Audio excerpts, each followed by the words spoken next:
ఇలాంటి ప్రాబ్లమ్స్ ఎగ్జామ్స్లో వచ్చినప్పుడు చాలామంది వీటిని స్కిప్ చేసేస్తారు. సో వీటిని స్కిప్ చేయకుండా సింపుల్గా ఎలా సాల్వ్ చేయాలో చూద్దాం. ఇక్కడ చూడండి, ఇక్కడ ఏమిచ్చారు, 3/1² × 2² ఇచ్చారు. సో మనము ఈ 3ని 1 and 2 కాంబినేషన్లో రాసుకుందాం. 2² - 1² / 1² × 2² రాసుకుందాం. 2² 4, 1² 1. సో 4 - 1 చేస్తే మనకి 3 వస్తుంది. సో మనం ఈ 3ని 1 and 2 కాంబినేషన్లో రాసుకుంటే ఈ ఫామ్లో వస్తుంది.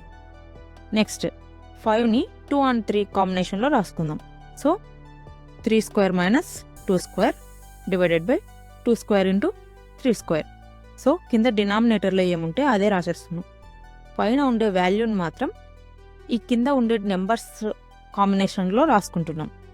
సో నెక్స్ట్ 7 ఎలా వస్తుంది, 4² - 3² డివైడెడ్ బై 3² × 4². నెక్స్ట్ అప్పుడు లాస్ట్ వన్ ఏంటి, 21. సో 21 ఏం రాసుకుంటాం, 11² - 10² డివైడెడ్ బై 10² × 11². ఓకే, ఇప్పుడు వీటిని సపరేట్ రాసుకుందాం. సపరేట్ అంటే ఇలా ఈ డిజిట్ని రాసుకుందాం ఫస్ట్. సో ఈ డిజిట్ని రాసుకుంటే మనకి ఏమొస్తుంది, 2² / 1² × 2² వస్తుంది. సో అప్పుడు ఏమవుతుంది, 2² క్యాన్సిల్ అవుతుంది. సో మనకి ఇంకా రిమైనింగ్ ఏముంటుంది, 1/1² ఉంటుంది. సో 1/1² మైనస్, ఇప్పుడు ఈ కాంబినేషన్ రాసుకుందాం. మైనస్ అంటే మైనస్ రాసుకున్నాం, మైనస్ అంటే మైనస్ రాసుకున్నాం. 1² / 1² × 2². సో 1² క్యాన్సిల్ అయిపోతుంది, 1/2² మిగులుతుంది.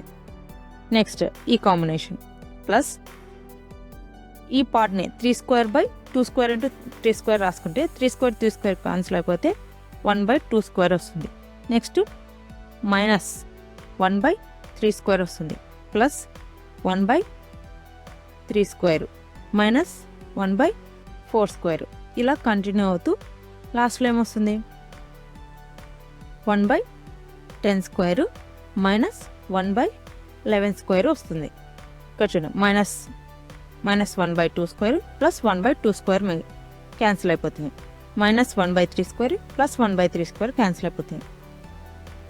మైనస్ 1/4², నెక్స్ట్ ప్లస్ 1/4² వస్తుంది, అవి క్యాన్సిల్ అయిపోతాయి. ఇక్కడ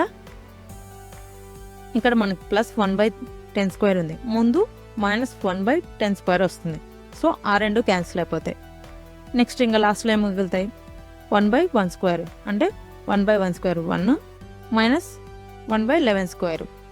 1/11² వాల్యూ ఎంత, 121.